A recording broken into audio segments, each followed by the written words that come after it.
हम बात करेंगे दिल्ली के एक ऐसे बड़े यौन उत्पीड़न कांड की जो एक स्वयंभू बाबा की काली करतूतों से जुड़ा है। स्वामी चैतन्यानंद सरस्वती उर्फ पार्थ सारथी, ये नाम अब देश भर में बदनाम हो चुका है। 62 वर्षीय ये बाबा जो खुद को संत बताता था, दिल्ली के वसंत कुंज स्थित Shri Sharada institute of Indian management and research का पूर्व डायरेक्टर था। कर्नाटक के सिंगेरी मठ से जुड़े इस संस्थान में आर्थिक रूप से कमजोर छात्राओं को स्कॉलरशिप पर पढ़ाने का बहाना बनाकर उसने 17 लड़कियों का यौन शोषण किया। लेकिन ये कहानी सिर्फ शोषण तक सीमित नहीं थी, इसमें धोखाधड़ी, जालसाजी, फर्जी आईडी कार्ड और करोड़ों का घपला भी शामिल है। आइए क्रमबद्ध तरीके से पूरी कहानी को समझते हैं। नमस्कार, स्वागत है आप सभी का दैनिक भास्कर में और मैं हूं आपके साथ काजल सोनी। हम बात कर रहे थे स्वामी चैतन्यानंद सरस्वती की, जो मूल रूप से ओडिशा का रहने वाला है। पहले उनका नाम डॉक्टर पार्थ सारथी था।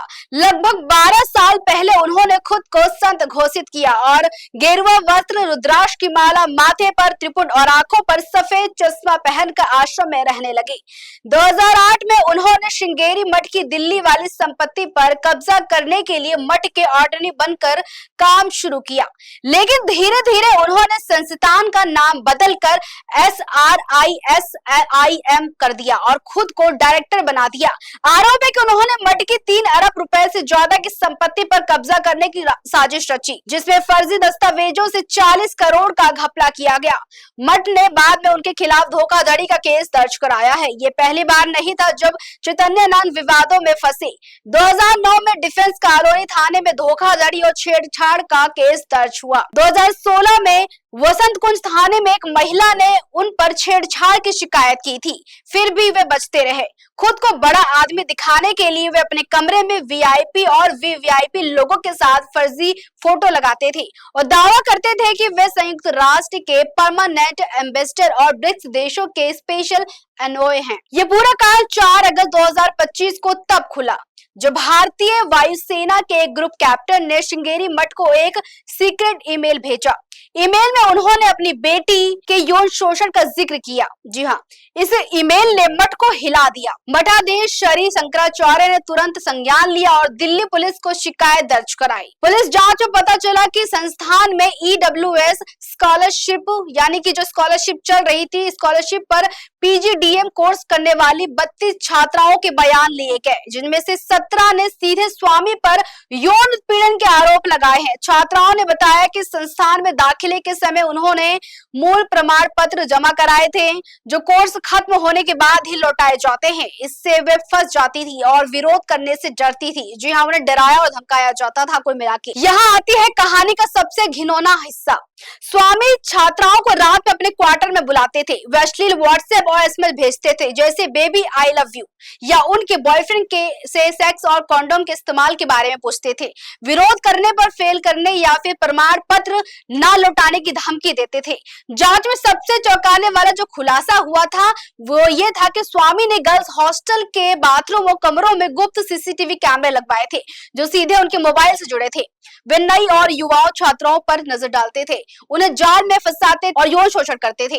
स्वामी अकेले नहीं थे, उनके पास एक लेडी गैंग थी। 3 महिला वार्डन और स्टाफ मेंबर्स थे जो छात्राओं पर दबाव डालती थी। वे लड़कियों को स्वामी के पास भेजती थी, अश्लील मैसेज डिलीट करवाती थी, माफी ईमेल ड्रॉप करने को कहती थी और शिकायत ना करने की धमकी देती थी।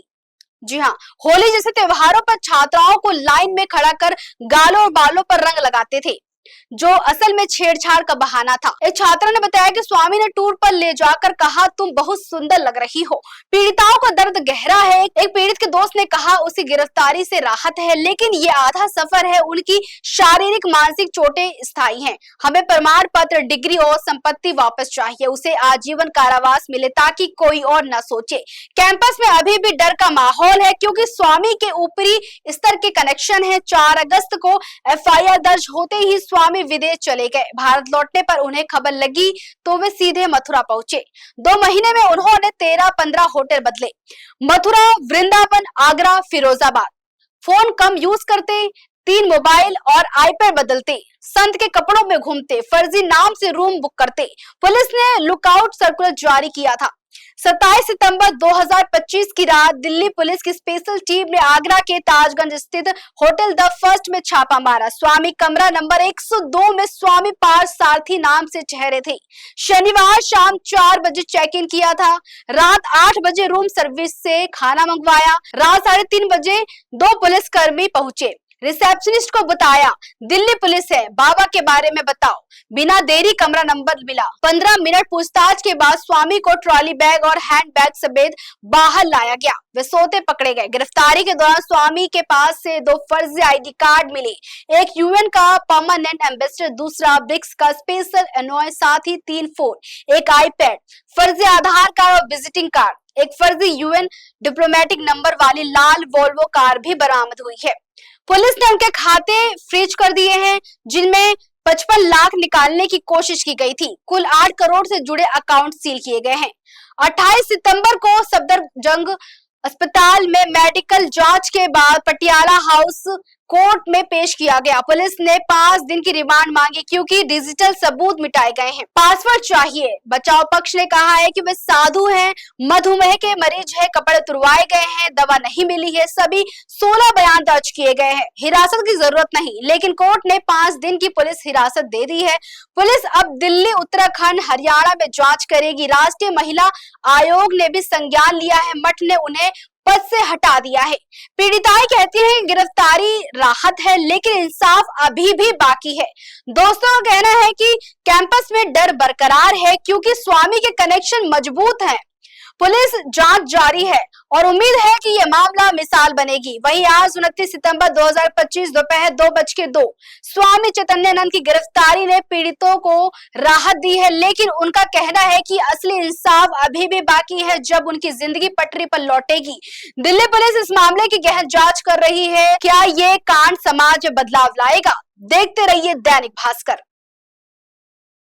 राजनीति हो या क्रिकेट, देश विदेश की ब्रेकिंग हो या आपके मोहल्ले की बड़ी खबर, सब मिलेगा एक ही ऐप में, सबसे तेज और भरोसेमंद।